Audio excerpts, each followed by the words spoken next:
All right, everybody. As promised, here is part 2 of the vlog entry for the white bass spawning run frenzy of Salt River, Kentucky. All right, so this morning we went ahead because we heard a little bit of smirkling through Facebook and a couple of contacts that there was some white bass activity at 248 Bridge near the rock quarry, and I was kind of a little skeptical. I mean, it's been really cold. We had some cold rain the other day in the 40s, 2 cold days after that, and winds out of the north, and this pressure system hanging over us, and I was just kind of skeptical about it, you know. So we went down there real early this morning, fog lifting off the river. Beautiful. It was gorgeous. Enjoyed being out in the outdoors as we always do.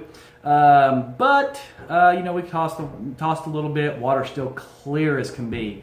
Now online we got some daily water temperature reports from Taylorsville, and they've been hovering right about 53 degrees since the 13th of March when it spiked at like 54 and a half, 55, I believe is what I saw on there.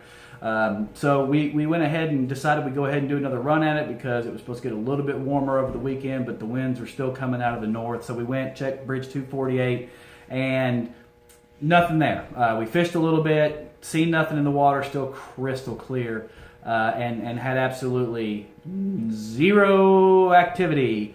So we went ahead and we ended up going down to, we said, well, I doubt, because it's cold, I doubt they're even moving into the river yet. Let's go a little bit further outside of Van Buren. So we went to Chowning Ramp and just fooled around there a little bit, went off one of the points, fished around, see if we had any opportunity and luck in catching some white bass, which we kind of didn't really think that we would. No activity there. So we said, well, we're close to Van Buren. Let's go poke it out and see what's going on down there. Of course, the wind's still whipping 10, 13 miles an hour, still in like 39, 40 degrees at this point in the morning. Of course, still beautiful outside. Love Van Buren. And not a whole lot of activity there. Going back up and down the bank, pretty much the same result we had on our part 1 update, okay? And we kind of figured that. So we looked at the weather and we kind of played it out in what we saw on Saturday. I'm sorry. We knew that the front was kind of lifting and that the winds would move to the west and the temperatures would get a little bit better today as it moved along. And so it did. We got it up into the 50s, the sun's shining, the wind stopped blowing, the breeze started coming out of the west, and things started setting up a little bit nicer. Looking at the forecast for this Lawrenceburg, Salt River area, we see that tomorrow it's supposed to be almost 70 degrees, winds out of the west. With the night coming through, the front actually comes through the front of the storm. We're supposed to get a little bit of thunderstorms and rain coming through on Monday night.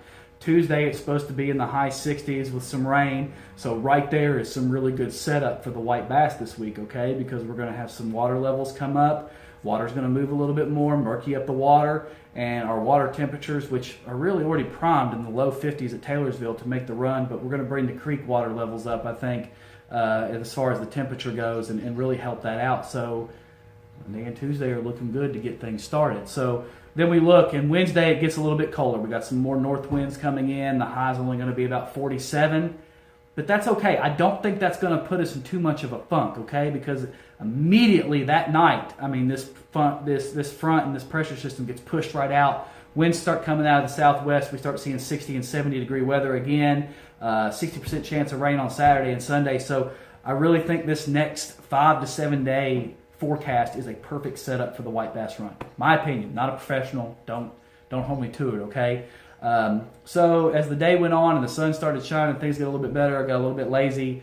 We thought maybe we'd go back out and kind of see if anything changed. And we said, man, there's no way it's going to change that quick.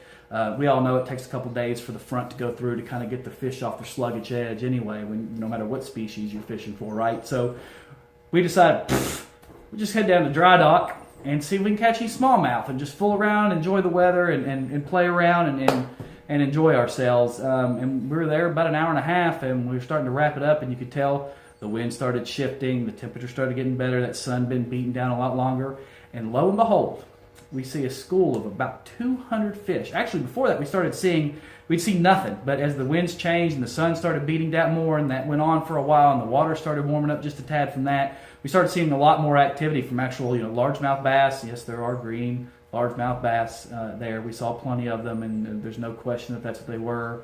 Plenty of bluegill, some smallmouths, and you actually start seeing fish activity start stirring up because the water's so daggone clear. You can see, okay? I mean, you're 3 or 4 feet deep water. You can see all the way to the bottom, crystal clear, no questions about it, okay? So we start seeing fish activity pick up, and then at this point, right as we're getting ready to leave, we say, what is that? And what was it? About 200 fish schooling, lethargically schooling, just like this, okay?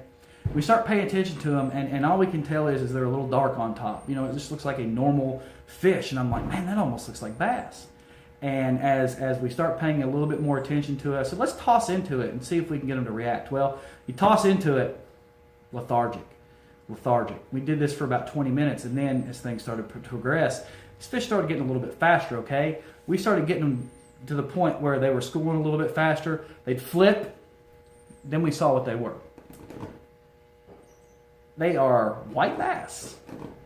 Unbelievable. Yes, out at dry dock. About 200 of them just schooling around, staying right in there where Hammond's Creek and Salt River start going like this, okay? So in the deeper part, right past that the spillway driveway thing. And so we're sitting there watching them, and we're flickering around, and they're flipping. You can see the white bellies, the white sides flickering. Undoubtedly white bass, and we started getting real close on it. Took a little bit of footage, but the glare on the water was so bad that you really can't even see it on the film.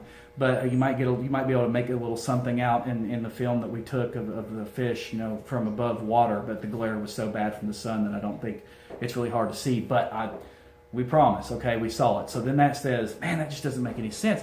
We'd heard rumors that when it got real warm that they ran all the way up to Palmer Road and then jetted back once the water levels went down and the temperature got a little bit colder. But no way. So the only thing I can really figure, guys, and I'm no biologist or professional fisherman by any means, it's just a trade that we all love in this family, okay? But what I really think is that this is a school of fish that's made their way that far. The water levels dropped, the temperature stopped, and they just kind of had to hang out there for some reason because they were very lethargic and they were grouped together very tightly, and just moving right along. And I think that, they're right there on Hammond's Creek where it's all just rock, okay? And I think really what's happening is they've just been hanging out, okay? Those are probably the males that came up first, hanging out, waiting for the conditions to get right. So tomorrow's Monday. We're going back after work. It's 70 friggin' degrees, okay? And see what we can find. We're going to head straight to 248. I think that's the best prime spot to start at.